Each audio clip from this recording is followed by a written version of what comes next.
Good morning. अभी हम अध्ययन कर रहे हैं महान पाश्चात्य विचारक रूसो के बारे में। पिछले वीडियोज़ में हमने रूसो के जीवन परिचय, उसकी महत्वपूर्ण रचनाओं एवं उसके सामाजिक समझौता सिद्धांत का अध्ययन किया था। आज हम अध्ययन करेंगे रूसो के सामान्य इच्छा के सिद्धांत का। तो हम देखते हैं रूसो का सामान्य इच्छा का सिद्धांत। यह सिद्धांत रूसो के दर्शन का सबसे अधिक महत्वपूर्ण, मौलिक, केंद्रीय एवं रोचक विचार है।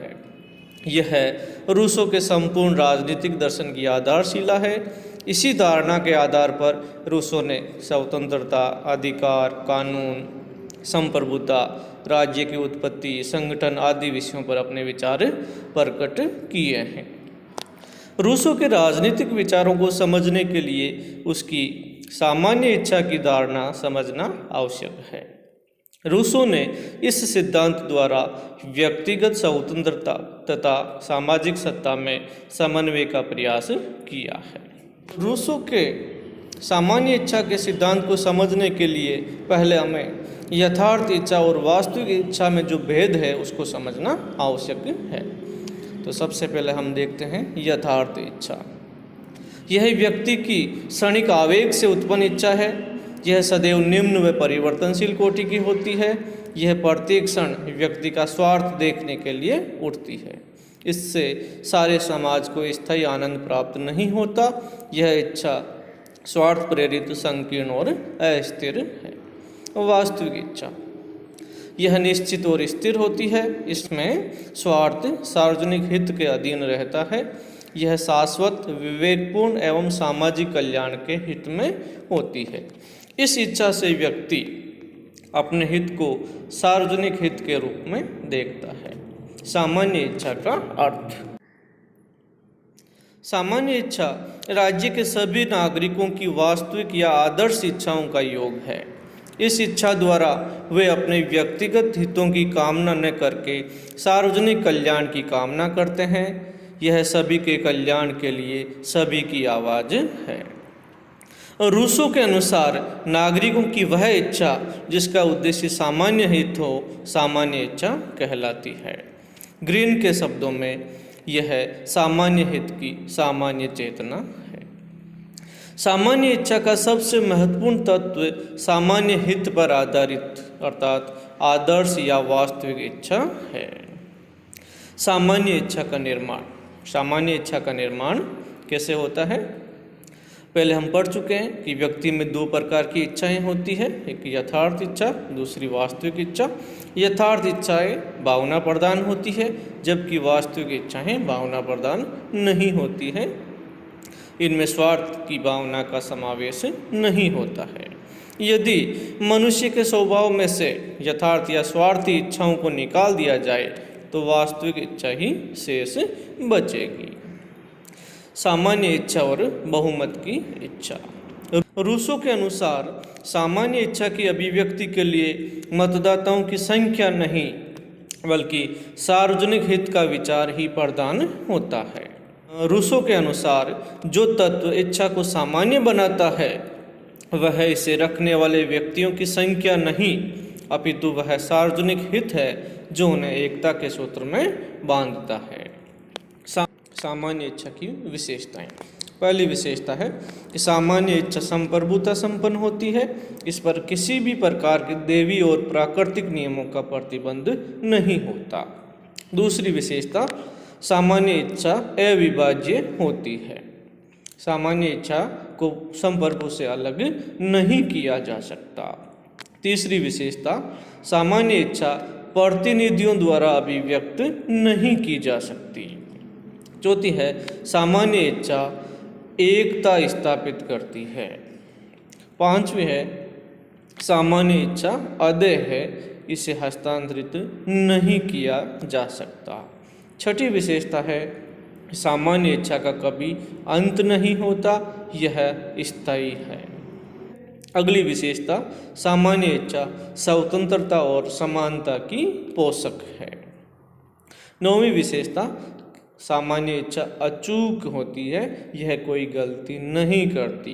क्यों? क्योंकि ये न्यायोचित होती है। 10वीं विशेषता है कि सामान्य इच्छा अपने को कानून द्वारा भी व्यक्त करती है। 11वीं विशेषता है कि सामान्य इच्छा का स्वरूप अवैयक्तिक और निस्वार्थ होता है। 12वीं विशेषता, सामान्य इच्छा कार्यपालिका की इच्छा नहीं हो सकती। सामान्य इच्छा के निहितार्थ। सामान्य इच्छा सभी कानूनों का स्रोत है, इसका कार्य कानून बनाना है। दूसरा, सामान्य इच्छा हमेशा जन कल्याण के लिए होती है, प्रत्येक व्यक्ति उसकी आज्ञा का पालन करने के लिए बाध्य होता है। तीसरा, न्याय का निर्धारण सामान्य इच्छा से होता है, सामान्य इच्छा जितनी अधिक सामान्य होती है उतनी ही न्यायपूर्ण होती है। चौथा, राज्य में मनुष्यों की स्वाभाविक एकता सामान्य इच्छा का महत्वपूर्ण परिणाम है। पांचवा, सामान्य इच्छा का लक्ष्य सदैव सामान्य हित होता है, अतः सामान्य इच्छा संपूर्ण समाज के कल्याण के लिए सदैव प्रयत्नशील रहती है। छठा, यह सदैव सार्वजनिक हित का पोषण करने वाली होती है।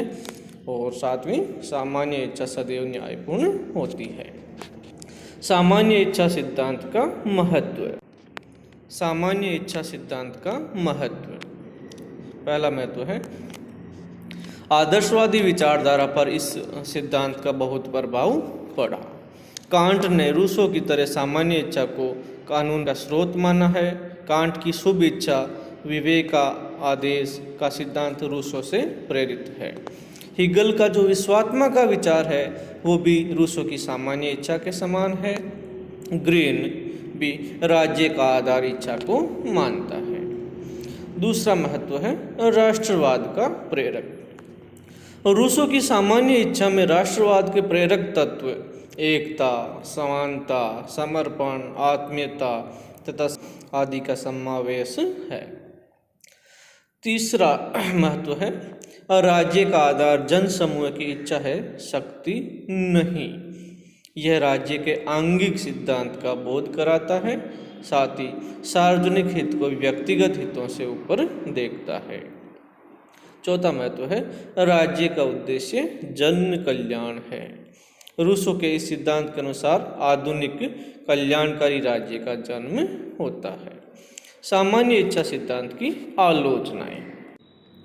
पहली आलोचना है अस्पष्टता, यानी रूसो ये बताने में असमर्थ रहा है कि हम सामान्य इच्छा को कैसे और कहाँ से प्राप्त कर सकते हैं। दूसरी आलोचना है, सामान्य इच्छा का सिद्धांत प्रतिनिधि लोकतंत्र के लिए अनुपयुक्त है। क्यों? क्योंकि रूसो प्रत्यक्ष लोकतंत्र का समर्थन करता है। तीसरी जो आलोचना है, रूसो ने जो यथार्थ इच्छा और वास्तविक इच्छा में भेद किया है, ये भेद या विभाजन काल्पनिक और कृत्रिम है।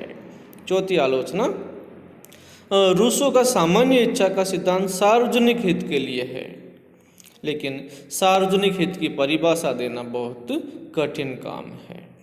पांचवी आलोचना, सामान्य इच्छा आधुनिक युग के बड़े राज्यों के लिए अनुपयुक्त है। छठी आलोचना, रूसो वास्तविक इच्छाओं के योग को सामान्य इच्छा का नाम देता है, लेकिन यह संभव नहीं है। सातवीं आलोचना है, रूसो के पास समस्त की इच्छा और सामान्य इच्छा में अंतर करने का कोई मापदंड नहीं है।